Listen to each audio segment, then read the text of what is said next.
அனைவருக்கும் வணக்கம். நான் தமிழரசன் பேசுகிறேன். இன்றைக்கி நம்ம இந்த வீடியோவில் நம்ம எதை பற்றி பார்க்க போகிறோம்னா, இந்த வருடத்தோட கடைசி 3 மாதங்கள் எப்படி இருக்குன்னு பார்க்க போகிறோம். அதாவது கடைசி 3 மாதம் 2026 எந்த ராசிக்கு நம்ம பார்க்க போகிறோம்னு பார்த்தீங்கன்னா, விருச்சகம். காலச்சக்கரத்துக்கு 8ஆம் வீடு 8ஆம் ராசியான விருச்சக ராசி நேயர்களுக்கு இந்த வருஷத்தோட கடைசி 3 மாதங்கள் எப்படி இருக்குன்னு நம்ம பார்க்க போகிறோம். விருச்சக ராசி. உங்கள் ராசிக்கு வந்து பாருங்கள், இப்போது எந்தெந்த கிரகங்கள் எந்த இடத்துல இருக்குன்னு ஃபஸ்ட்டு பார்த்துருவோம். உங்கள் ராசிக்கு 5ல் சனி இருக்கார். ஃபஸ்ட்டு 5ஆம் இடத்துல சனி இருக்கார். இந்த வருஷம் உங்களுக்கு சனி பயிற்சி கிடையாது, சரிங்களா? இந்த வருஷம் ராகு கேது பயிற்சி நடக்கும். குரு வந்து அதிசாரமாக மாறுவார். இப்போ வந்து உங்கள் ராசிக்கு 4ஆம் இடத்துல ராகு இருக்கார், இங்கே கும்பத்தில் இருக்கார். கேது வந்து உங்கள் ராசிக்கு வந்து 10ஆம் இடத்துல தொழில் ஸ்தானத்தில் இங்கே சிம்ம ராசியில் இருக்காங்க. குரு வந்து எங்கே இருக்கார்? உங்கள் ராசிக்கு 9ஆம் இடத்துல பாக்கி ஸ்தானத்தில் உச்ச நிலையில் இருக்கார், கடக ராசியில். ஏன்னா இப்போ தான் சமீபமாக தான் உங்களுக்கு குரு பயிற்சி நடந்தது. இப்போ இந்த வருஷம் வந்து பார்த்திங்கன்னா அக்டோபர் மாதம் வந்து பார்த்திங்கன்னா இந்த வருஷம் கடைசி பகுதி அக்டோபர் மாதத்தில் குரு பயிற்சி வரும். அதாவது அதிசாரமாக ஒரு கிட்டத்தட்ட ஒரு 3 மாதம் இருக்கும். அக்டோபர், நவம்பர், டிசம்பர், ஜனவரி நடுப்பகுதி வரைக்கும் உங்களுக்கு வந்து குரு வந்து 10ஆம் இடத்துக்கு வந்துடுவார். கேது வந்து 10ஆம் இடத்துல இருக்கார்.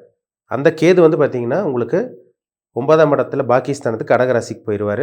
ராகு வந்து 3ஆம் இடத்துக்கு வந்துடுவார். இது எப்போ நடக்கும்னா, ராகு கேது பயிற்சி டிசம்பர் மாதம் 5ஆம் தேதி 2026 அப்போ உங்களுக்கு ராகு கேது பயிற்சி நடக்கும். அப்போ 3ஆம் இடத்துக்கு ராகு வர்றாரு, 9ஆம் இடத்துக்கு கேது வந்துடுறாரு.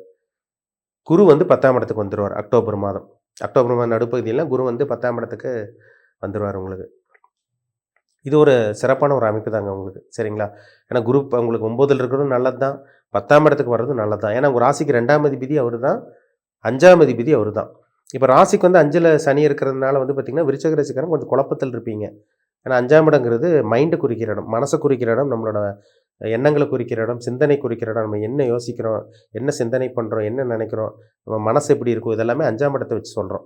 சந்திரன் வச்சு சொல்லுவோம். அது இல்லாமல் 5ஆம் இடத்தையும் நம்ம அடிஷ்னலாக சேர்த்து இப்போ பார்க்குறோம். இப்போ 5ஆம் இடத்துல சனி இருந்தால் மந்தமாக இருக்கிறது, ஞாபக சக்தி குறையிறது, ஒரு டக்குன்னு மனசை மாற்றுறது, இந்த மாதிரி சில விஷயங்களில் ஒரு குழப்பத்தையும் ஒரு தடுமாற்றத்தையும் கண்டிப்பாக 5ல் இருக்க சனி கண்டிப்பாக கொடுப்பார்.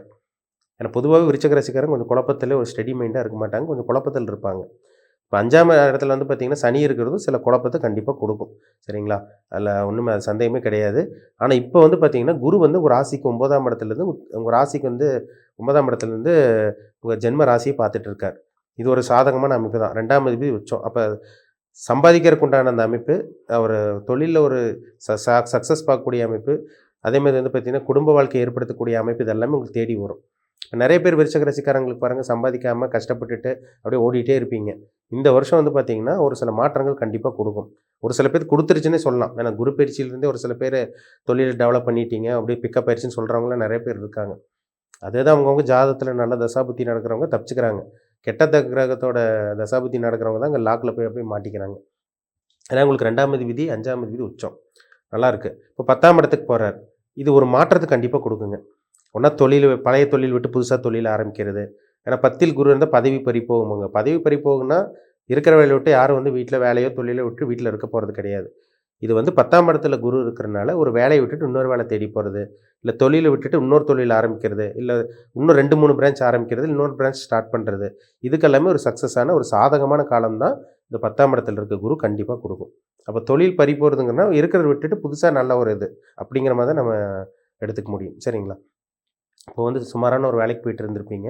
இப்போ நல்ல வேலை கிடைக்கும். அக்டோபர் மாதத்துலேயே பாருங்கள், கொஞ்சம் பிக்கப் ஆக ஆரம்பிக்கும். தொழில் சூடு பிடிக்க ஆரம்பிக்கும். இல்லை தொழிலை மாற்றுவீங்க, இல்லை தொழில் ஆரம்பிப்பீங்க, இல்லை பழைய தொழில் விட்டு புது தொழில் ஆரம்பிக்கிறது, இல்லை பழைய தொழிலில் வந்து பார்த்திங்கன்னா அதை அப்படியே க்ளோஸ் பண்ணிவிட்டு வேறு புதுசாக ஒரு தொழில் ஆரம்பிக்கிறது, இல்லை நல்ல ஒரு பிரான்ச் ஆரம்பிக்கிறது, இல்லை ஒரு பிரான்ச் 2 பிரான்ச் ஆரம்பிக்கிறவங்க 3வது 4வதாக ஒரு பிரான்ச் ஸ்டார்ட் பண்ணுறது, இந்த மாதிரி சில விஷயங்கள்லாம் 10ல் இருக்க குரு கண்டிப்பாக கொடுப்பார். அதில் சந்தேகமே கிடையாது, சரிங்களா? கேது 9ஆம் இடத்துக்கு போகிறாருங்க. டிசம்பர் மாதம் கேது வந்து பார்த்திங்கன்னா 9ஆம் இடத்துக்கு போகிறனால தந்தையோட ஒரு சில பேருக்கு கருத்து வேறுபாடு, தடங்கள், இந்த மாதிரி சில விஷயங்கள் கொடுக்கும். மற்றபடி ஆன்மீக சுற்றுலா, ஆன்மீக பிரயாணம், ஆன்மீக நாட்டம் அதிகரிக்கும். ஏன்னா 9ல் கேது வந்துட்டாலே அந்த ஆன்மீக சுற்றுலா போகிறது, டூர் போகிறது, வெளியூர் போகிறது, கோயிலுக்காக வெளியூர் போகிறது, வெளிநாடு போகிறது, தீர்த்த யாத்திரை போகிறது எல்லாமே 9ல் இருக்க கேது கொடுக்கும். இது எப்போ நடக்கும்? டிசம்பர் மாதம் 5ஆம் தேதிக்கு அப்புறம். 3ஆம் இடம் உபஜயஸ்தானத்தில் ராகு வர்றார். இப்போ 4ஆம் இடத்துல இருந்த ராகு என்ன பண்ணியிருப்பாருன்னா, உங்களுக்கு கொஞ்சம் அலைச்சல் சிதறச்சல் கொடுத்துருப்பாரு. அம்மாவோட ஆரோக்கியத்தில் பிரச்சனை வந்திருக்கும். வண்டி வாகனத்தில் ரிப்பேர் வச்சுருக்கும், செலவு வச்சுருக்கும். இல்லை புதுசாக வண்டி வாகனம் வாங்கியிருப்பீங்க, இல்லை பழசாக வண்டி வாகனம் வச்சுருக்கவங்க ரிப்பேர் வச்சுருக்கும். இல்லை வீட்டு செலவு ஏதோ ஒன்று எதோ பண்ணியிருப்பீங்க. இப்போ 4ஆம் இடத்துலேருந்து 3ஆம் இடத்துக்கு வர்றாரு. இப்போ முயற்சி ஸ்தானத்துக்கு ராகு வர்றது ரொம்ப நல்லதுங்க. நீங்கள் எடுக்கிற முயற்சியெல்லாம் அப்படியே பிரம்மாண்டமாக இருக்கும். எடுத்து வைக்கிற ஒவ்வொரு முயற்சியும் உங்களுக்கு சாதகமாக பக்காவாக இருக்குன்னு சொல்லிடலாம். இது வந்து உங்களுக்கு 3ஆம் இடத்துல வரக்கூடிய ராகு டிசம்பர் 5ஆம் தேதிக்கு அப்புறம் ஒரு நல்ல ஒரு மாற்றத்தை கண்டிப்பாக கொடுக்கும். அதில் மாற்ற சந்தேகமே கிடையாது. நீங்கள் மெயினாக எந்த விஷயத்தில் கவனமாக இருக்குன்னா, தந்தையோட ஆரோக்கியத்தில் கொஞ்சம் கவனமாக இருக்கணும். அதேமாதிரி வந்து பார்த்தீங்கன்னா, 5ல் சனி இருக்கிறனால எதாக இருந்தாலும் ஒரு தடவைக்கு 3 தடவை யோசிச்சு முடிவெடுங்க. அவசரப்பட வேண்டாம். குழந்தைகளோட ஆரோக்கியத்தில் ஒரு சில பேத்துக்கு கொஞ்சம் நெகட்டிவ் வரும். குழந்தைகளுக்கு அடிக்கடி உடம்பு சரியில்லாம போகுது, மருத்துவ செலவு பண்ணுறது, சிகிச்சை எடுக்கிறது, குழந்தைகள பற்றி நீங்கள் ஃப்யூச்சரை பற்றி, அவங்க வருங்காலத்தை பற்றி ஃபீல் பண்ணுறது, அவங்களே பற்றி நினச்சிட்டு உட்காந்துருக்கிறது, போட்டு குழப்பிக்கிறது, இந்த மாதிரிலாம் வரும். அதில் மட்டும் கொஞ்சம் கவனமாக இருங்க. தந்தையோட ஆரோக்கியத்தில் கொஞ்சம் கவனமாக இருங்க. இதை தவிர்த்து இங்கே விருச்சிக ராசிக்காரங்களுக்கு நெகட்டிவ்னு சொல்கிற மாதிரி இங்கே பெருசாக ஒன்றும் கிடையாது. ஏன்னா குரு நல்லா தான் இருக்கார், ராகு நல்லா தான் இருக்கார். கேது சின்ன சின்ன நெகட்டிவ் கொடுத்தாலும் அவரும் சில விஷயங்கள் நல்ல விஷயங்கள் அதிர்ஷ்டத்தை கொடுப்பார். சனி வந்து 5ல் இருந்தாலும் உங்களுக்கு வந்து பார்த்திங்கன்னா இந்த மந்தத்தன்மை, அந்த ஞாபக சக்தி குறைவு, குழந்தையோட ஆரோக்கியத்தில் பிரச்சனை, குழந்தைகள் சார்ந்த விஷயங்களில் சில பிரச்சனைகள், சில தடங்கள், இதை மட்டும் தான் கொடுப்பாரு தவிர பெரிய நெகட்டிவ் உங்களுக்கு வர்றதுக்கு வாய்ப்பே கிடையாது. சரிங்களா? தொழில் ரீதியாக வேலை ரீதியாக உங்களுக்கு பிரச்சனை கிடையவே கிடையாது. தொழில் நல்ல தொழில் அமையுங்க உங்களுக்கு. வேலை நல்ல வேலை அமையும். புதுசாக வேலை கிடைக்கும். இல்லை வேலையை மாற்றுவீங்க, இல்லை தொழிலை மாற்றுவீங்க. இதெல்லாமே விருச்சிக ராசிக்காரங்களுக்கு இந்த வருஷம் இந்த கடைசி 3 மாதத்தில் நல்லபடியாக உங்களுக்கு அமையும். அது முக்கியமாக சொல்லணும்னா, உங்களுக்கு குரு வந்து பாருங்கள் 10ஆம் இடத்துக்கு வந்து ஒரு ராசிக்கு 2ஆம் இடத்தையே பார்த்துருவார். குடும்பம் அமையுங்க. முக்கியமாக சொன்னால் குடும்பத்தில் ஒரு சுப நிகழ்ச்சி நடக்கிறது, வீட்டுக்கு தேவையான பொருட்கள் வாங்கி போடுறது. ராசிக்கு 2ஆம் இடத்துக்கு குரு பார்த்துட்டாலே பணத்துக்கு பிரச்சனை கிடையாது. அக்டோபர் மாதத்துலேருந்து உங்களுக்கு அப்படியே கொஞ்சம் கொஞ்சமாக ஆரம்பிக்கும். திருமணம் ஆகாமல் இருக்கவங்களுக்கு திருமணம் நடக்கிறது, இதெல்லாமே நல்லபடியாக உங்களுக்கு நடக்கும். குரு உங்களுக்கு 4ஆம் இடத்தையும் பார்க்குறார். வீடு வாகனம் வாங்குறது, சொத்து வாங்குறது, ஒரு நிலம் வாங்கி போடுறது, அம்மாவோட பூர்வீக சொத்து கிடைக்கிறது, இந்த மாதிரி சில விஷயங்களை குரு 4ஆம் இடத்தை பார்க்குறதுனால கொடுக்கும். குரு உங்களுக்கு 6ஆம் இடத்தையும் பார்க்குறார். மேஷராசி பார்த்துருவார். அப்போ கேட்ட இடத்துல கடன், நல்ல வேலை, அதான் முன்னாடி சொன்ன நல்ல வேலை கிடைக்கும். அதுவும் வந்து பார்த்திங்கன்னா குரு 10ஆம் இடத்துக்கு வர்றாரு, முயற்சி ஸ்தானத்தில் ராகு இருக்கிறன்னு நல்ல வேலை, நல்ல தொழில், இந்த மாதிரி விஷயங்கள் கிடைக்கும். கேட்ட இடத்துல கடன், கேட்ட இடத்துல ஹெல்ப் கிடைக்கிறது, உதவி கிடைக்கிறது, நோய் பெரிய உடம்புல வியாதி இருந்தவங்களுக்கு அப்படியே வியாதி படிப்படியாக குணமாகிறதெல்லாம் உங்களால் கண் கூட பார்க்க முடியும். கோர்ட்டு கேஸ் பிரச்சனை அப்படி இப்படி போலீஸ் ஸ்டேஷன், கோர்ட்டு கேஸ் பிரச்சனை, பஞ்சாயத்து அப்படியே போயிட்டு இருந்தவங்களுக்கெல்லாம் அதிலிருந்து விடுபடக்கூடிய அந்த சந்தர்ப்பங்களை வாய்ப்புகள் உங்களுக்கு ஏற்படுத்தி தரும். இது உங்களுக்கு 6ஆம் இடத்தை குரு பார்க்குறது ஒரு நல்ல ஒரு அமைப்புன்னு சொல்லலாம். பொதுவாக 6ஆம் இடத்தை குரு பார்த்தா சுப விஷயமாக வளர்க்குங்க. நல்ல கடன் இருக்கும். எதிரி இருந்தாலும் பெரிய அளவுக்கு கொண்டு போய் விடாது. பிரச்சனை இருந்தால் அது சால்வ் பண்ண தான் பார்க்கும். நோய் இருந்தால் அது கண்ட்ரோல் பண்ண தான் பார்க்கும். இதுதான் 6ஆம் இடத்தை பார்க்குற குரு பண்ணும். இப்போ சனி பாவகிரகத்தோட சனி தனிச்சு 6ஆம் இடத்தை பார்த்தா எல்லாமே கெட்டு போகும். அது நல்லது. சனி பாவகிரகங்களோட பார்த்தா அந்த பிரச்சனைகள் அதிகரிக்கும். கடன், நோய், பகை எல்லாமே அதிகரிக்கும். இப்போ குரு பார்த்தா எல்லாமே கண்ட்ரோல் வச்சுருக்கும். அதுதான் சனிக்கும் குருக்கும் பார்வை உண்டான வித்தியாசம். சரிங்களா? அதனால் கவலைப்படாதீங்க. வருமானம் வரும். திருமணம் ஆகாமல் இருக்கவங்களுக்கு இந்த டைம் திருமணம் நடக்கிறது உங்களால் பார்க்க முடியும்.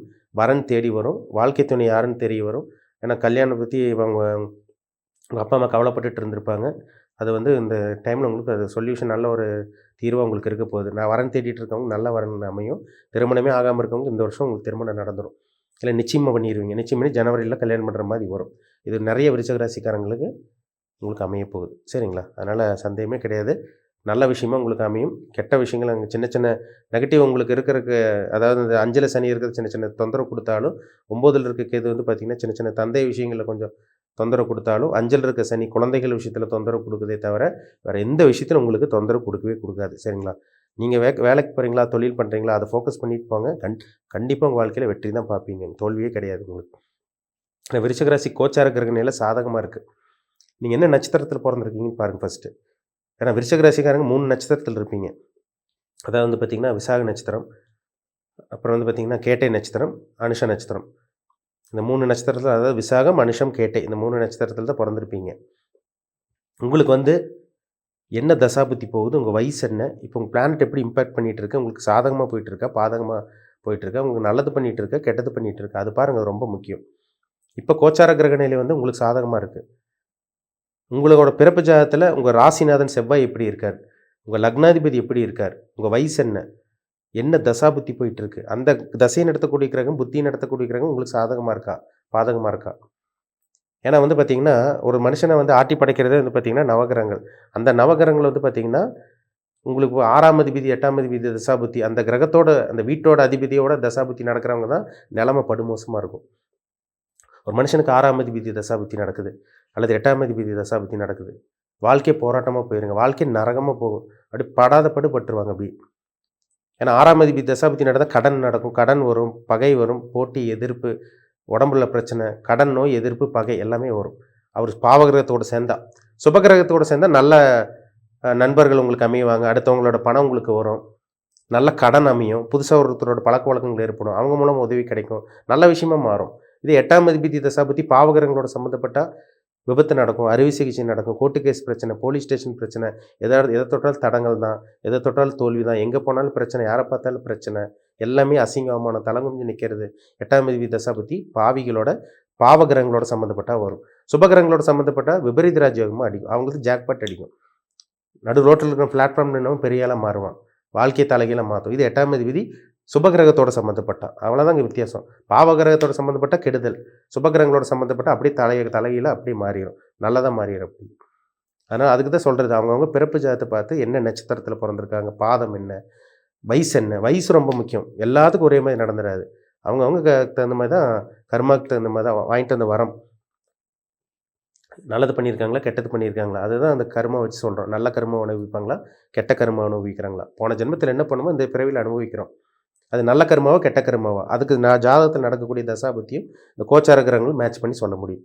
அதனால தான் பிறப்பு ஜாதத்தை பார்த்து செக் பண்ணிக்கங்கன்னு சொல்கிறது. சரிங்களா? தனிப்பட்ட பாருங்கள், செக் பண்ணிக்கோங்க. உங்கள் வாழ்க்கையில் என்னென்ன நடக்கும், அடுத்து என்னென்ன இது பண்ணலாம், எப்படி இது பண்ணக்கூடாது, உங்கள் ஃபோக்கஸ் பண்ணி அதை பார்த்து நீங்கள் போயிட்டே இருக்கலாம். சரிங்களா? ஒரு ஐடியா கிடைக்கும் உங்களுக்கும். ஒரு என்ன ரூட்டில் போகலாம், என்ன ரூட்டில் போகக்கூடாது, இது இருட்டான இடமா வெளிச்சமான இடமா, இது தனிப்பட்ட ஜாதத்தில் நடக்கக்கூடிய கிரகங்கள் அந்த தசாபுத்தி உங்களுக்கு வழி காமிக்கும், ஒரு ரூட் காமிக்கும். அதை பார்த்து லைஃப் மூவ் ஆன் பண்ணிட்டு போயிட்டே இருக்கலாம். மீண்டும் அடுத்த பதிவில் சந்திக்கும் வரை உங்களிடமிருந்து விடைபெறுவது உங்கள் சோதரர் தமிழரசன். நன்றி, வணக்கம்.